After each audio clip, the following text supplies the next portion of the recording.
I've come to the Devonshire Cemetery at Mametz, perhaps one of the most famous spots on the Somme battlefields today.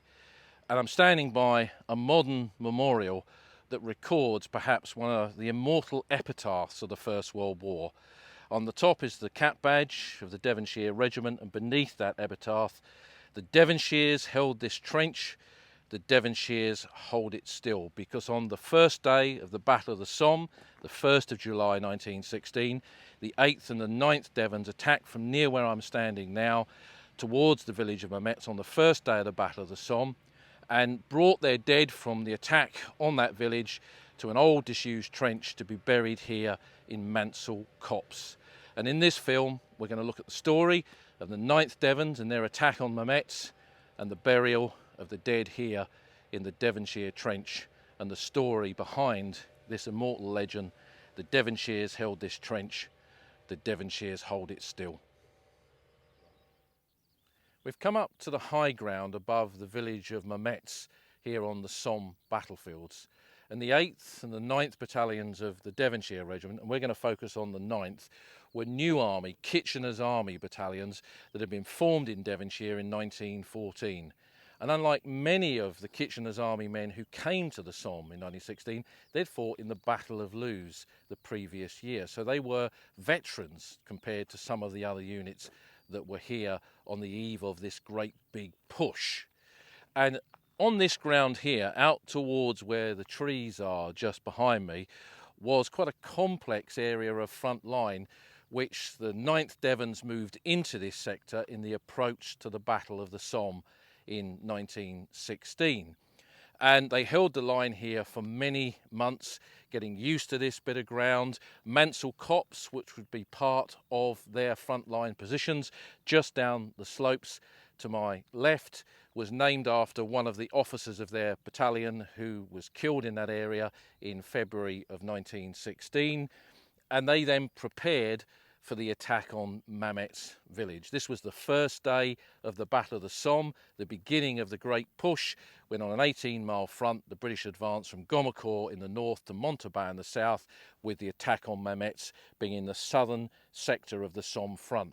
And here in this ground, the 9th Battalion of the Devonshire Regiment assembled for their assault on Mametz village, which was just beyond the trees in the far distance. The bulk of them advanced from behind their forward trench. The Germans had survived the bombardment, in particular their machine gunners, and they laid down a lot of machine gun fire onto this ground here. So many of the Devons began to fall even before they got to Mansell Copse, even before they got to their front line. So there were heavy casualties in just advancing to make the attack. The attack then went through, and although there were heavy losses in the assault on Mametz village, it was a successful operation. Battalions on either side of them did well, advanced into the village, and this part of the Somme front, the objectives were taken. But for the Devonshire Regiment, for the 9th Battalion of the Devonshire Regiment, the losses were so catastrophic that they brought their dead back for burial in a special place, a trench in Mansell Copse, an area that they'd once occupied before the Battle of the Somme and would become the final resting place of their comrades who fell here on the first day of the Battle of the Somme. As you walk into the Devonshire Cemetery, you walk into the landscape of the past, the site of that 1916 trench where the Devonshire Regiment brought their dead for burial after the attack on Mametz village. And to get an idea of what this cemetery once looked like, I've brought with me some photographs of it just after the war. This is when the copse, Mansell Copse that we're in now, was gradually reseeding, and the burial was marked by wooden crosses and a board marking Devonshire Cemetery and that famous legend of the Devonshires holding this trench and holding it still. It was essentially one long burial. So when it came to replacing the wooden crosses with headstones, effectively what we're seeing here is headstones marking multiple graves. These men might not necessarily be buried beneath the exact spot of the headstone that marks their grave. It's a collective grave of comrades killed in the same attack and buried side by side for all time. And in the 1920s, this image shows it on a much starker landscape than today, with the cemetery, with brand new stones replacing the crosses, and the entrance where we've just come in, and looking out across the battlefield close to Mametz towards Carnoy there, and just beneath the Gordon Cemetery, another collective burial of men from the Gordon Highlanders who attacked alongside them.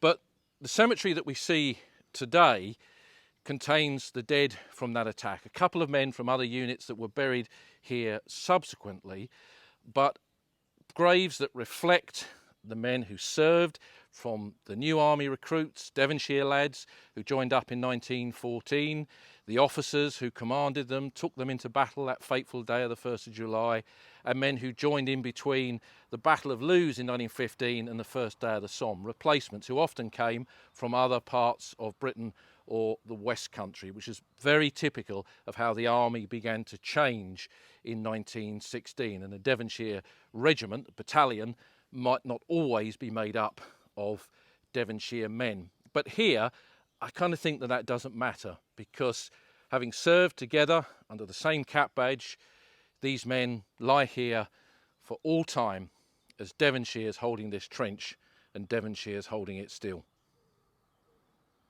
We're going to look at the stories of 3 soldiers who were buried here at the Devonshire Cemetery, and starting with William Null Hodgson, perhaps the most famous one, whose headstone is in this part of the cemetery. William Null Hodgson was born on one of the coldest days of Victorian Britain. On the day he was born, 30,000 people ice skated on the River Thames in London, and he was a curate's son, and his father became Bishop of Lindisfarne on the northeast coast of Britain, and he was educated at the Durham School and then Oxford University, developed a great love of the Lake District, and spent a lot of time writing about that before the Great War. He was a poet even before the Great War came along, and he was commissioned into the Devonshire Regiment. This is him just after the Battle of Lewes in 1915, where he was awarded the Military Cross. That's the ribbon of the MC on his tunic there. He was the bombing officer, and he got his Military Cross for attacking the German trenches at Lewes in 1915.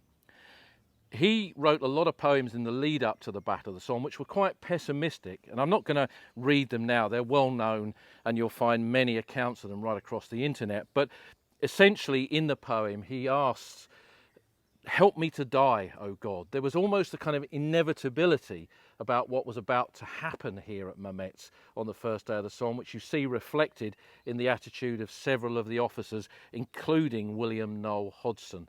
And he was proved right as he led his men into battle down the slopes of the hill just behind the cemetery. He was one of those that succumbed to the German machine gun fire that swept this ground, and when the attack was over and the battle was finished, he was one of those that was brought in here for burial amongst his men. The officers were buried side by side with their men. No distinction was made, just as men like Hodgson would have wanted, really. One of the lesser known officers who's buried here is Harold Leslie Raina, and his headstone is in this part of the cemetery here. He was not a Devonshire lad, he was a Sussex lad. He came from a little village in Sussex called Wadhurst, and his family had moved there from London. His father had been the manager of a big furniture store, and he died when Harold Leslie Raina was quite young and left him £82,000, an absolutely enormous sum in Edwardian Britain to go off and travel the world, which he did, and then came back to England at the beginning of the conflict and got a commission into the Devonshire Regiment. There's a tie-in between him and the other story, the final story that we're going to look at in here, Duncan, Lennox, Martin, because Martin had shares in Raina's father's company, and it could be that before the war they met up on their respective travels, which is why they both ended up serving in the 9th Battalion of the Devonshire Regiment. But Raina had a much more kind of formal life than Duncan Martin. He'd been educated at Tunbridge School, this is from their Roll of Honour, and then he'd gone off to Oxford.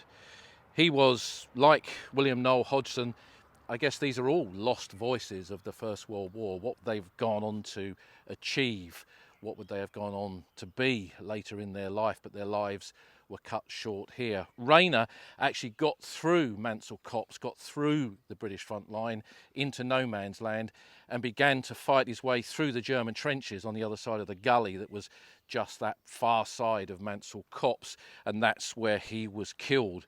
So he was one of those who actually got across the battlefield and into battle with the Germans on the first day of the Somme. For others, they were killed almost as if the advance had just begun, and that included Duncan Lennox Martin.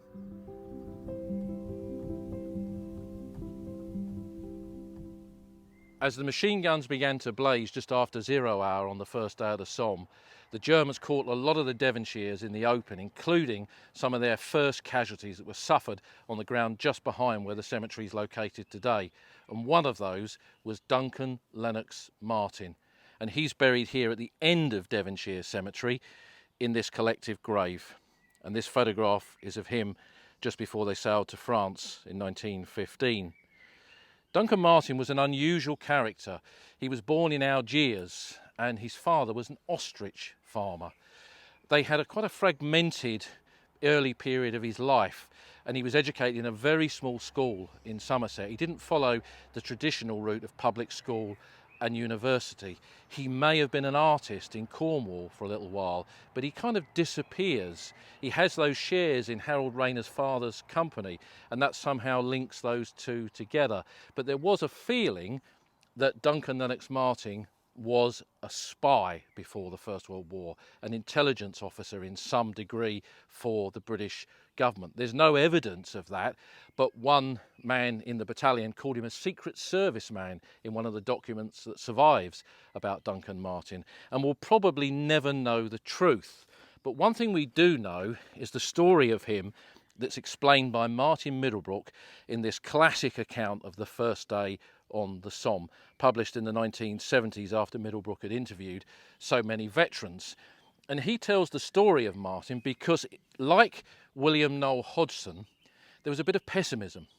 And in the lead up to the battle, Martin constructed, perhaps being an artist, a plasticine model of the Mametz battlefield, marked on where the German positions were, and worked out that if they were not knocked out, then he and his men would move out onto the battlefield and be killed there. And he was proved pretty much right. Now that story is a footnote to the Great War and might have disappeared quite easily if it hadn't been picked up in a letter submitted to the official historian by an officer who fought here, who casually mentioned it in the PS to his account of the Devons on the first day of the Somme. And Middlebrook then used it for this book, and it became a classic story. Sadly, Duncan Lennox Martin's model does not survive.